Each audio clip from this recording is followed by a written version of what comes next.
Hi,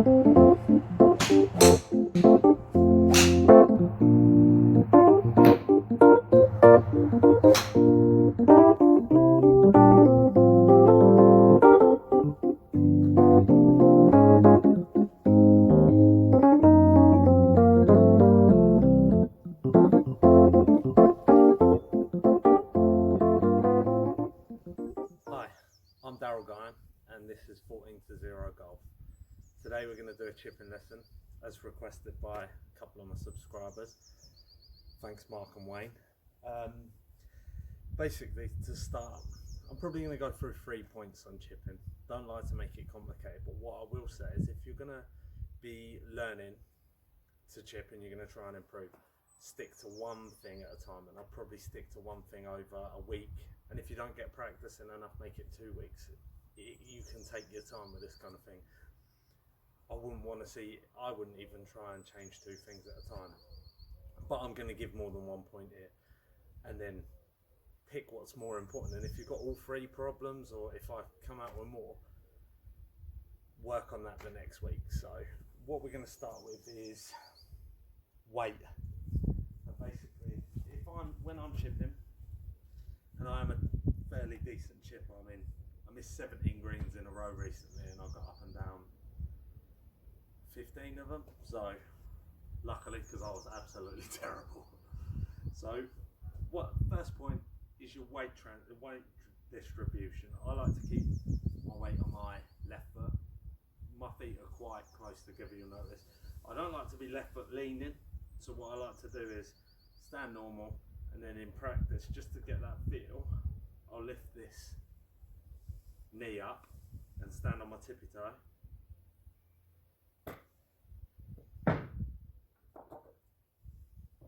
Do that again. If I can get the ball. Right, let's do that again.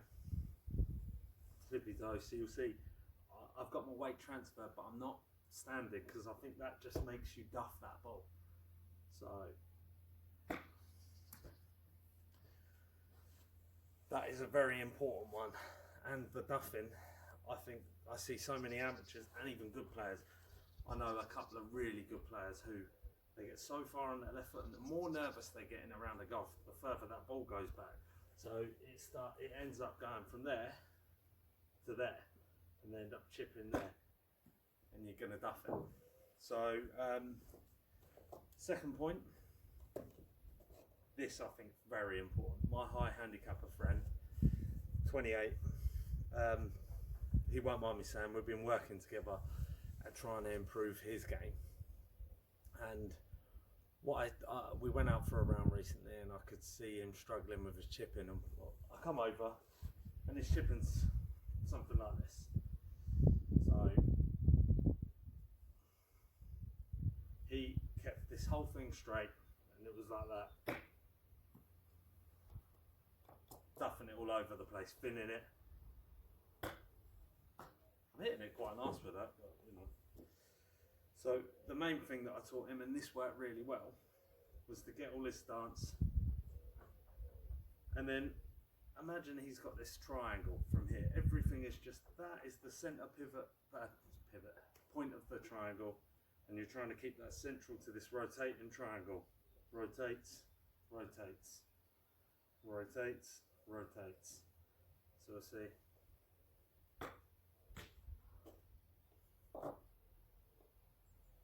That one was terrible.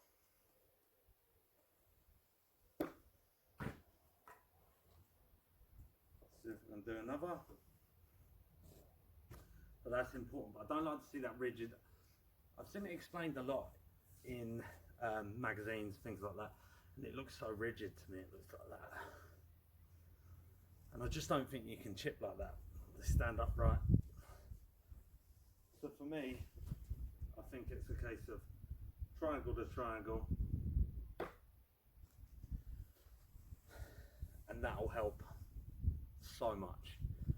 And then the third point, this is not so much a point and not a technical thing, but so many people have trouble with duffing.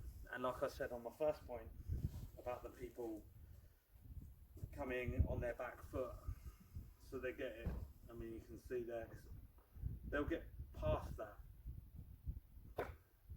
and they're trying to stub it out there, and I've already grabbed because I'm not using my bounce from my club. I don't like that very much, but they'll get worse, and then it will get more. It'll get leaning on the left, and they'll put it right on the back foot, and they'll try and stub it out there, and you're just going to be taking too much mud. You're going to have no control. You get so nervous once you start duffing it. We've all been there. I've been there myself. So what I like to do in practice, and you'll see all my practice that I've filmed today, I like to whack it off my left foot. So I'm going to chip from left foot the whole time. And basically, I'm getting myself confident that wherever that ball is, I can chip it. I don't have to worry about whacking it back because I know, and I will, probably be somewhere behind centre point in a proper game, round a goal. So what I like to do, whack it there, off my front foot, and then we'll do it on the mud because it's too easy like that. What you're actually doing is you'll find is you're duffing it, but I wouldn't be chipping like that. That's the point of this. That's right in the centre of that. Front foot. And my lawn is terrible, so if I can chip off this, I'm going to chip on a decent golf club easily. But this will give you the confidence when you go out on the course to not worry about duffing it. So I hope them tips have helped. I'm going to run through some technical points, draw some lines, talk you through what I'm aiming to do and what I've been working on, and the difficulties that I've had chipping with one length clubs, because all my wedges are 37.5 inches, same as my 7-iron, so that's thrown up a lot of conundrums in the last 6 months. So enjoy the video and I'll see you soon. Let's go into the first lesson here. I'll put some lines on. The yellow lines are going to illustrate my triangle and the green is the center point. You see here that I've stayed in that triangle, and as we come to the top, I've stayed in the triangle, hands haven't moved that much, and as you see me come down, I'm going to come back into the triangle. Here, the most important thing here is that I've come back identical to that triangle that I had before. So I'm not trying to change anything. And then as we come to the bottom, pretty much in that triangle again. And as we come through again, that triangle will stay completely intact. Now here I'll just put these lines on to illustrate how you can see as I've come through the ball, I haven't let that club go ahead of my hands at all. This is very important. I'll come back to what I said about my 28 handicap friend. Here I'm impersonating him with my backswing. You can see my shoulders haven't rotated so much. There's still a triangle, but hands are being used a lot more to try and lift this. So I'm going to show as I come, well, once I come down to impact position. At impact position, hands are not ahead of the ball, and as we come through, hands have completely collapsed. Red line is coming through. You've been told this a bazillion times, but it's very important and it's quite easy to do. That's the thing.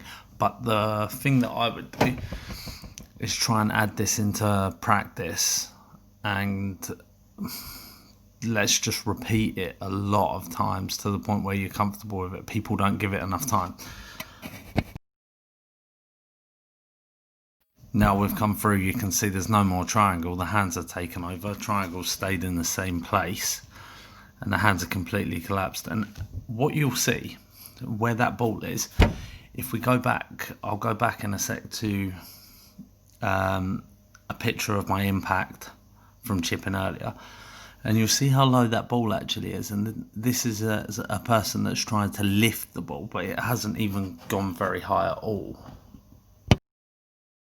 So here you can see impact position. I found that shows the ball coming off the face, and instantly it's coming up straight, much higher. Back to this one, you can see the low position, and we'll go into that again. You can see instantly it's come up off the face. That's because I've used the bounce, but contrary to what beginners would believe, using your hands and flipping them is not going to lift the ball up at all. This shows how just keeping those hands ahead of the ball gets that ball up much faster. Let's move on to my second point. You can see here I've drawn a line up my left leg, and opposite to the full swing, usually you would rotate around your right leg as a post. What I do in my chipping is I rotate around my left leg like it's a post. Completely different.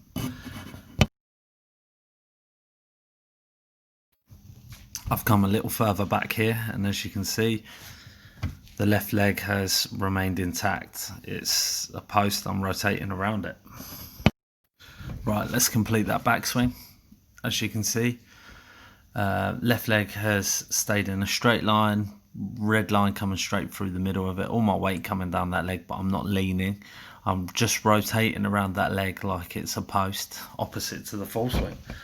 And that's going to make it much easier to come back down and find a nice contact on the ball, because nothing's moved too much and I've got that anchor. So if we come down a little bit further, you'll see, same again, red line running from a leg, you're getting the point here. Impact zone, exactly the same. And as we come through the follow through, I've rotated around the leg, my right leg's moved a bit, but contact was lovely, so rotate around that leg. So here's my third point. You'll see here my general position, ball position. I've drawn some lines, red lines outside of my toes, blue lines my target line, and then ball on the yellow line. Now if you see on the red line, it looked like it was fairly far back, but realistically it's somewhere around the middle. It's the splayed toes and angle that makes it look like it's anywhere else, smidge behind the back. And then this is the bad setup position where you're just going to take so much ground. So basically what I'm saying is make practice harder. Here I've put it off my front foot. There's so much room behind the ball to duff it. I don't like to do it on the mat, I like to do it on the mud. But this was easier to illustrate. Make it harder, and now it's going to make you trust yourself so much better when you get on the course, because you're just going to think, I've been putting this off my front foot and I can find a good contact every time. Now, more important than all of this is practice. Practice, practice, practice. If I hit 10 shots with the full clubs, I'll hit 200 chips and 100 putts, probably less, 50 putts. I practice putting every day, but for a lot shorter times. I'll explain that another time. But if you improve your chipping, your scores will come down millions, and then if you're a good putter, obviously. But if you can concentrate on chipping over and over, get in your garden, stick a bucket there, practice plopping it high, practice chipping it low, little runners, just everything, putting it in bad lies. That's a very important thing. But just practice, practice, practice, and you know what, your long game will get even better, because you will not be as nervous when you go and hit a ball. You'll just think, I'll get up and down from wherever this goes. So I hope you've enjoyed this video. I'll leave you with me practicing for a little while. So enjoy, and I'll speak to you next time.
Bye.